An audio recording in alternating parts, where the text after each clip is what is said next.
So welcome. This is Cece with Going Solo, and it's great to have you guys back. I have with me Joan Fradella, and she is a divorce and mediation in Palm Beach County, Florida. And welcome to the show. Thank you, Cece. I'm happy to be here. It's great having you. There's so much information out there with regards to divorce, how to get divorced, what to do, what not to do. And I really wanted to have you on the show because I think what you do is really a specialty. Some states do require mediation, and so it's really kind of nice to be able to try to see if you can work out something. But the thing is a lot of individuals are very scared of it because as they're going through divorce, they tend to be quite frightened of all the different aspects, especially when it starts coming to legal. So tell us a little bit about yourself, how you got into this type of field. I am an accountant by trade, and I've also done government contract negotiation. And when I was doing some forensic accounting, supporting some attorneys for divorces, I really got to see how expensive it could be for a family to be paying for the forensic accounting as well as the attorney. So some couples are just going to have to do it that way, but not every couple has to. But the problem in Florida and probably many other states is that people don't realize that they do have this option of going to a mediator without attorneys. Some people are afraid and feel that they need to have that attorney fighting for them. But realistically, even though marriage is a contract, it's not a business contract. So since you do love each other or did love each other, you should be able to sit down with one neutral third party to work out the differences. It's a matter of splitting assets, liabilities, and setting up for the children's well-being. Absolutely. Now, I think it is great to be able to have this type of venue. But let me ask you a couple of questions because there are some myths with regards to mediation. And one individual had asked me about it, and they said, does mediation allow one spouse to dominate another spouse? Absolutely. In fact, if a couple were to come to a mediator and it's immediately apparent that there is an extreme imbalance in the relationship and one is trying to take over the entire meeting, it's the job of the mediator at that point to stand up and say, I'm calling an end to this. This is not mediation. You will have to go and get attorneys. And one lady had asked me, is there a disadvantage for a woman to go through mediation? No, there absolutely is not. Like I said before, mediation is for the couple. That's who my client would be, as well as kind of the family, because what you're trying to do with mediation and making these decisions in splitting assets, liabilities, and care for the children, you are really looking to maintain relationship. You are going to have to co-parent going forward. So you really kind of have to have a good way to communicate with each other. You cannot just expect children to be a go-between. You cannot co-parent only by texting each other. You have absolutely got to be able to have conversations and realize that it's important for the children. It's not about you. Let's talk about some of the really great aspects of mediation, because I personally like mediation. I feel mediation is a very good tool for the parties to be able to try to work things out, to really save themselves some money. Often we worry when we're going through the divorce, we're going through the court proceedings, we worry that our costs are going to get crazy. Things are going to be totally spinning out of control. And wouldn't you say that mediation really kind of helps you kind of redefine and home in on some of the cost savings? Yes, it really does, because usually with mediation, you have several meetings lasting a few hours. I limit it to 2 to 3 hours per session because it can be emotionally exhausted for the couple as they're going through all of the discussions. I know some mediators will just go for all day, and people just start to get that they just can't even face it anymore. So I arrange several meetings, and that's how we work it. We get through certain sections of it first, and then next meeting go on to the next. But you can still get it done within a short amount of time. And there's no running back and forth to court, getting statements from the court regarding, okay, she's not allowed to do this, he's not allowed to do that. Also, what is said in mediation is confidential. That means not only the mediator cannot go and discuss it, the wife cannot go discuss it, the husband cannot go discuss it. You keep it in the room. So, and you don't have any extra filings at the courthouse along the way. That saves money right there. The mediator only bills for the time in the meeting plus time for working out all of the financials and setting up all the documents to be brought to court. So it's really a nice venue to be able to actually kind of dissect the issues that you have with regards to divorce, because so often you have personal items that you're trying to be able to determine who gets what. You have assets that you're dividing. You have children that you're trying to work out a parental agreement with. There's so many different facets, especially if you have a long-term marriage and you have acquired some wealth, you have children, different issues that you want to be able to discuss. It's nice to be able to do those in different segments, because so often as we go through divorce, we're on this emotional roller coaster ride, and we can only really handle so much at a time. So we're not so overloaded. So I think it's a great thing to be able to break it down into different segments, say, okay, we're going to talk about this particular segment, because we have to face, as we're going through divorce, that we are going to get divorced. And so we can't keep taking and stabbing the other person and trying to be able to get one up on, because you waste a great deal of time, a great deal of money, and so much emotion. You invest so much emotion in the divorce. So if you can kind of break it down, get someone to help you on the emotional side to get through it, and then have a mediator that's professional that can break it down into different segments to help you through it. I just think it's a wonderful thing that you do, Joan. Thank you. We think so too. And like you were saying about having the different people do different jobs, it is true that sometimes a couple has tried marital therapy. And some of them really go in there wanting to work at things. Some of them find that really what they have is a simple communication issue and they're able to fix it. And some of them are kind of going there to just kind of get that last bit of permission that it's okay to go through with a divorce. And then after they are done working with me, a lot of times they will go individually to speak with a therapist for a short time, to just clean up whatever last issues are still kind of hanging on. And it's actually a very good and mature thing to do. It helps them face all of the issues with the children a lot better than walking out of court after a lot of screaming and crying. So I really like being a part of that whole process. Another thing I was thinking about too is that when you go to court, it's pretty much an open book what you do in court. It's part of public record, all your filings and all of those kind of things. Mediation can be very private, which really is very important to a lot of couples because they don't want all of this stuff aired out into public. They don't want it there. In today's world with the internet and things that you can get, to have something written and put into writing, having it filed for years and years and years in some sort of dark, dungy court record come up. It is, you never know what your future holds. And so you don't necessarily want all that information there. True. Mediation can be very confidential and very private, can't it? Yes, it is. And like they keep warning us, once things are out there, they're out there forever. It's much better to have a confidential. Rather than, can you imagine your children's friends, as they're a little bit older, finding stuff out there and saying, hey, did you know that your dad or your mom did or said? Kids don't need that. And it's not that the couple should be ashamed of anything that had to be accomplished in getting the divorce, but really, it doesn't need to be out there.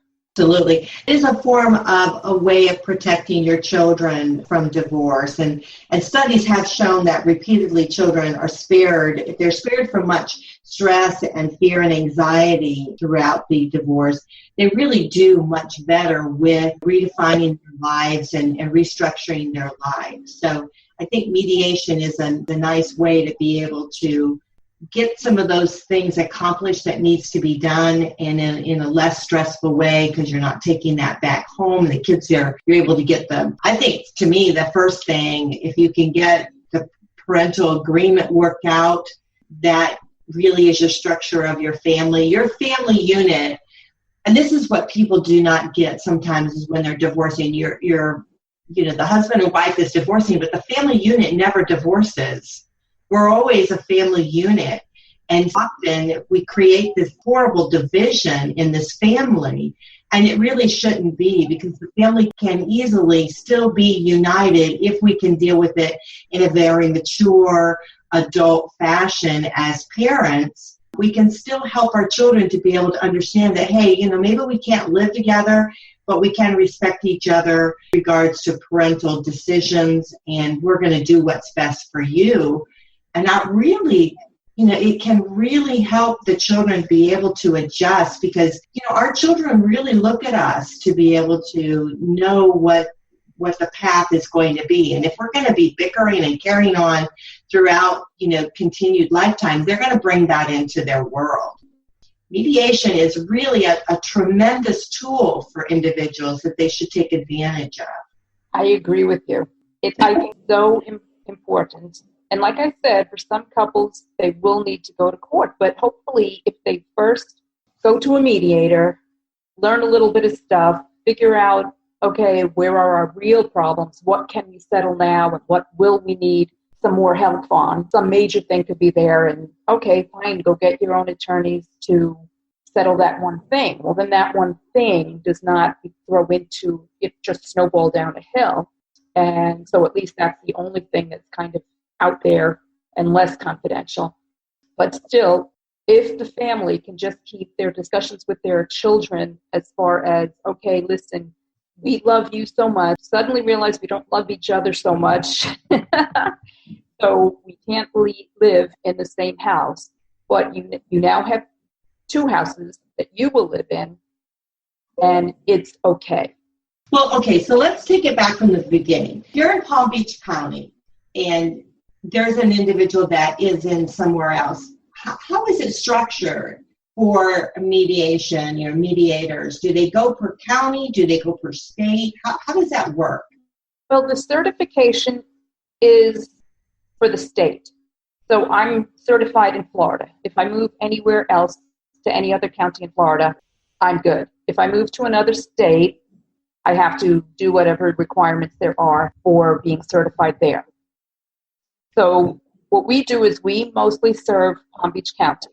There have been times where someone that lives just over the border into Broward County have come to us, because sometimes they've gone to a marital counselor who offers them a few names, and they say, well, if we're only going to see them 3 or 4 times, they sound great, we'll go to them. Certification work. What does a certification mean? Can anybody be a mediator? Can anyone do this? Well, as of right now, you have to have either an MBA or higher, and you have to take a course. It's a 40-hour course, and then you do take continuing education credits every year to keep your certification.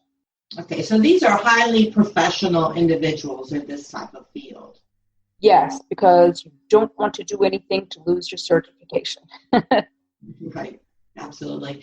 Now, if someone is in a different state, how would you suggest they go about finding a mediator that's good for them? The easiest way is probably how we find just about everything these days, and go online. Just search for mediators in your immediate county. Do you give, for instance, if you have a new client, do you talk to them on the telephone? Can they interview you to see if you're going to work for them, if they feel comfortable with you? How does that work? If people see our website, our phone number is right there. If they're given a referral from a counselor or a therapist, they're given our phone number. And if they search for us on the web, mediators in Palm Beach County, they'll find our website. And we usually give them time to ask questions. And we have to speak with both the husband and the wife. They both have to agree that they will mediate, and then we set up an appointment and tell them what they need to bring to that appointment. In regards to finances, the children, we need to know the ages and all of that. People do not have to file for divorce before seeing us. That can be part of the package that we give them. And a completed package is kind of a lot better than doing it in piecemeal, but it really is up to the couple. And we have couples that come to us while still living together, still working together in their own business, or couples where one of them has moved out of the house. So we really see the gamut. Answer whatever questions. We also have an FAQ page, a frequently asked questions page on our website. We like for people to feel that they've been helped, even if they decide that mediation's not for them. At least they've gotten enough background information to make that decision. Well, that's great. So then you're able to step into this meeting feeling comfortable with the person that's going to be mediating. Yes. The professional that's going to be handling this. So you do have the opportunity, both parties have the opportunity to say, okay, I feel comfortable with this. I think I can go forward. Now, with regards to documentation and things that they should bring with them, what is the standard stuff that you want to try to prepare in advance so that you have to be able to bring with you to the very first meeting that you do together? They need to bring records of all the assets and liabilities, because that is what will be split between them. They need to show if anything is premarital. They need information on their marital home and any other real estate. So there will be bank statements, broker statements, any other information on assets and liabilities. And then if you have an issue with regards to putting together a rental plan, maybe jot down before the meeting what your thoughts are on that. Because no matter what you do, it's still going to be a bit of an emotional Yes. Time that people call and we can tell that their emotions are very, very high. So we'll talk with them, discuss whether or not they really should see a therapist first, because if they come in and they're really not going to agree to mediate, there's no point.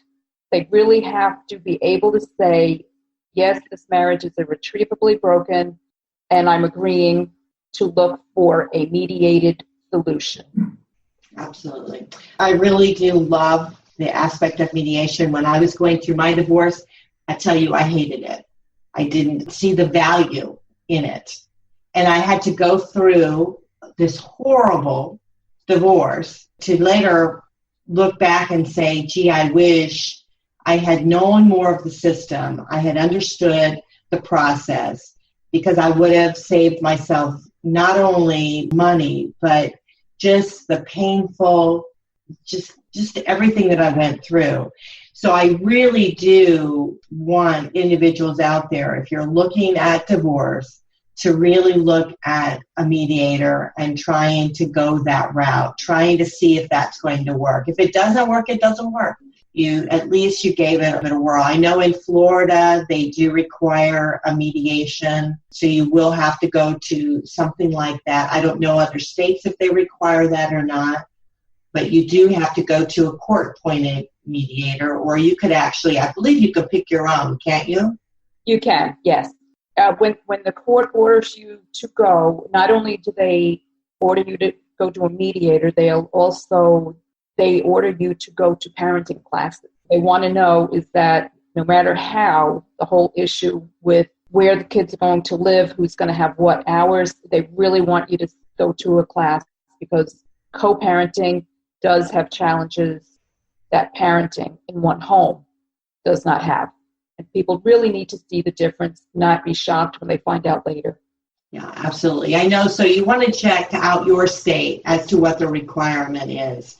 Yeah, the thing is, the more educated we can get on what we're going to be going through, the path that we're going to be going down, if we can know what's ahead of us, it's easy for us to be able to prepare ourselves. Not that we want to strike the other party, we want to get a leg up, That's not what we're here about on Going Solar. What we are trying to do is educate ourselves so that we can try to eliminate the pain that we have to go through and try to be able to come to some sort of agreement to where we're going to be able to move our lives through and live in just a more harmonious way, especially when it comes to children. It's just so vital for our kids that we help them through this transition state that we're going through, and our families.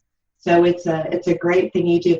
Now, tell me, if you were going to give anyone any advice about mediation, if they've never heard about it before and they're just hearing about it today, is there anything that you'd want to share with them? What I would say, are you speaking of people who are looking for a divorce or just curious about mediation or have a friend that may be looking for divorce? Anything, whatever you feel like you'd like to share with them. Usually I just tell people that it is an option. It can be a much more affordable and amicable option. And really learning about it, getting a little educated on it doesn't take that much time as far as seeing whether you think it will work for you. And I tell them that really, even if it sounds a little strange to you because you've always thought that there's only one way to get a divorce, it is worth at least speaking with me and going to my website and seeing what you learn. It's worth just giving it a try. Now let's talk a little bit about the process. When they're inside your office, are both husband and wife together staring at you? You're in the middle of them and then you guys are kind of hashing out everything? What I do is I use a round table because a round table has no sides. So we sit at the round table, I take all the papers that they've brought, and we start having discussions. And I don't happen to like to have the computer on the table. I'll take handwritten notes because I don't like the distraction of them having to stare at the back of a laptop. I'd like us all to be able to look each other in the eyes because we're having a discussion, not only talking numbers. I have to hear both sides. They have to feel that they can give that information. And round table actually promotes more open discussions about the children and how they feel it should go. So it's more how this should go rather than I want, or the bad part of she, and he. It's, less finger pointing. It's much more harmonious. Now, what about if there is a lot of friction going on? Do you separate them? When I had my mediation, he was in one room and I was in another, and the mediator went back and forth. Does that work? I mean, how is that? That does happen sometimes where you end up having to go and split them up and talk separately. And when the parties tell you something and say, I don't want you to share that, sometimes it's just a matter of that they need to say something and they just don't feel like they can say it with them in the room. It's not a secret. They're just afraid of how the reaction's going to be. Let's go on to agreements. Now, let's say we've gotten together and we kind of hashed out a lot of things, this and that, and we want to put together some sort of agreement. Is it possible for you to actually be preparing this agreement for us, for the parties that are there doing the mediation? What happens is once we've gotten through what we're going to get through that day, and I've got all of their information financial-wise and a few ideas of what they want to do for the children, in between that and the next meeting, I start to make up drafts of what it's going to look like. And then the next meeting, that's one of the things we do is that both parties look at what I put together, and then there's discussion on where they each feel things should be changed. Because in the state of Florida, the split has to be equitable, which does not mean necessarily perfectly equal. So each person has said, well, I want us to keep the children in the house if at all possible. Once we've run all of the other numbers, we can see whether or not it is possible or whether that house is just going to have to be sold and split. Sometimes you can agree that one will remain in the home, and then at a later point, such as when the youngest child is 18, the house will be sold then and then split equally. So the mediation can be not just for what's today, but also for the future, considering the best for the family. The agreements that are prepared, once they've gone back and forth and they've looked at them again, and whether they've possibly had their attorney look at them, or I guess they could still have an attorney review documents if they wanted to, right? If they want to. It isn't necessary. Right. But if that's what they feel they want to do, they're certainly free to do it. It's their right.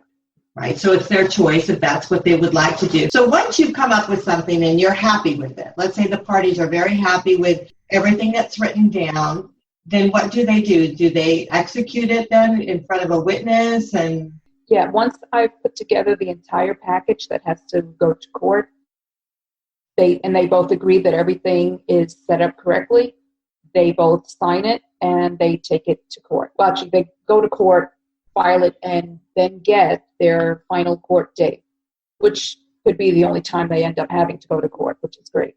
And on that final date, the judge looks it over, and I don't want to say it's a matter of rubber stamp, but as long as the agreement has been done well, it's a simple matter. It's just procedural, and they are granted the divorce. So it seems like that the process can be as smooth as you want it to be. As smooth as the parties would like it to be, it can be. Yes. So that is amazing in divorce, because we always think divorce is like, oh, it's like the horrible, horrible thing. And it is. It is. It's a breaking up of two people, and sometimes the division of families, and it can be very heart-wrenching and something that we're trying. I know you are with the work that you do, and I know with me, the work that I do, we're trying to make it so that we can keep the emotional level something that's manageable, and that we can move through it, and we can get to the other side and start redefining and recreating a new life for ourselves. So I think it's a great thing that you do. So tell us how we can get in touch with you if we're in the Florida area, in the Palm Beach County area, if they would like to contact you and do some mediation, or they heard you here on Going Solo, they can give you an email or something and let you know. So how do they contact you? Okay, they can go to the website. That's www.divorcethroughmediation.com. And through is THRU. Or they can call the phone number that's on the website, www.divorcethrumediation.com. Wonderful. Well, I thank you so much for being on the show with us. Well, I thank you for having me. I've actually very much enjoyed it. I always enjoy educating people about mediation.